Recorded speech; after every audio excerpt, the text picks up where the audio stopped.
Israel employs a strategy of warfare to confront Hamas within the confines of Gaza.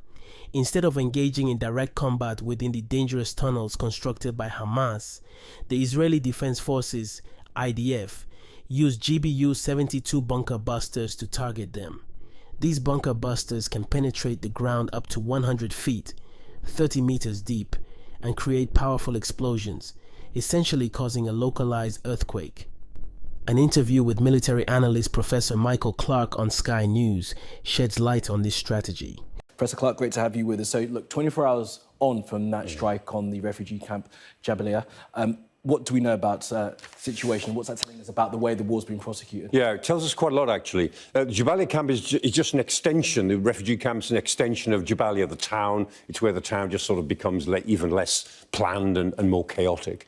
And a lot of people were there. And the damage that was done is pretty obvious. I mean, we look at the devastation. There were 4 craters. I mean, this is a vision just of one crater, but there were 4 craters. You can see it on other images, very close together. There were 4 missiles. They were very accurate, and they went straight through. There's not a lot of explosive devastation in the buildings above, because essentially these buildings are suffering from an earthquake that takes place below. And the weapon that has done it is the GBU-28, or sometimes the GBU-72. These are American-supplied, American-based, quite big, 20-odd feet long. This is an American aircraft, F-15 Eagle, dropping it. But there it is. And the point about these is that they are bunker busters. And the Israelis took them in 2005. They intended them to attack Iran when they were thinking of taking out Iran's nuclear bunkers. Yep. And they're big. They are very accurate. They've got laser designators on their nose. And the Israelis find that this is the best weapon they've got for taking out tunnels and bunkers underground. They've used them before in Gaza. The important point is, what we saw in Jabaliar, there'll be a lot more of this. If they're determined to take out the tunnels and to go for the bunkers, this is the only weapon they can use. It's accurate, it works, it burrows down about 100 feet under the ground, and then it explodes, kills everything and everyone down there, but creates an earthquake 100 feet above on the surface. So through the buildings, through the ground, into the... Exactly. It doesn't explode on the ground, it explodes under the surface, and it does damage on the ground. So what we've seen in Jabaliar looks pretty bad. We will see a lot more of it if the Israelis are sticking to this policy, which I'm guessing that they are. However, the use of GBU-72 bunker busters in Jabaliar refugee camps is highly criticized due to the presence of innocent civilians seeking refuge there. Critics argue that alternative methods should be employed to deal with Hamas operatives, thereby avoiding civilian casualties. The concern is that such strikes by Israel play into Hamas's strategy of building tunnels near or under sensitive facilities to shield them from Israeli attacks. This approach risks eroding international support for Israel's right to self-defense, as more attention is focused on civilian casualties resulting from Israeli airstrikes. The US President, Joe Biden, and some members of the United Nations have called for a pause in the conflict on humanitarian grounds and the possible release of hostages held by Hamas. Some in the UN have even labeled these strikes as potential war crimes. It is crucial to acknowledge that the people caught in the crossfire have limited options for evacuation. The closure of the Rafah border crossing into Egypt further compounds their predicament. While some aid, foreign nationals, and wounded individuals are allowed into Egypt, the majority of the population remains trapped in Gaza.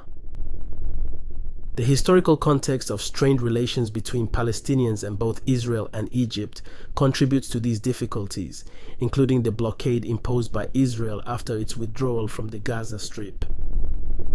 Hamas's actions have made life difficult for Palestinians living in Gaza, and the threats of further attacks exacerbate the situation.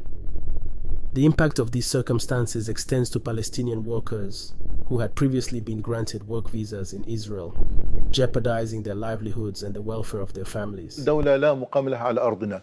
إحنا الدولة لابد أن نزيلها، لأنه بالفعل هي تعتبر كارثة أمنية وعسكرية وسياسية للأمة العربية والإسلامية، يجب أن تنتهي. لذلك إحنا لا نخجل من نقول ذلك بكل قوة، إنه إسرائيل لازم نأدبها، وحنأدبها مرة ثانية وثالثة، ومش هذا حتكون طوفان الأقصى أول مرة، لا حتكون ثانية وثالثة ورابعة، لأنه إحنا لدينا إصرار ولدينا قرار ولدينا إمكانيات أن نقاتل نعم. ونحارب، لكن كما قلت لك بدنا ندفع ثمن. نعم إحنا مستعدين، معلش بدي أقول لك بشكل واضح، إحنا اسمنا شعب الشهداء وبنفخر أن نقدم شهداء. إحنا لا نريد أن نمس لا بالمدنيين ولا أن نلحق الأذى بهم، لكن أوقات لأنه في تعقيدات في الميدان صارت في منطقة موجودة، وكان هناك في احتفال وكان في سكان وفي منطقة واسعة ليست سهلة على امتداد تقريبا 40 كيلومتر. يجب أن ننتهي.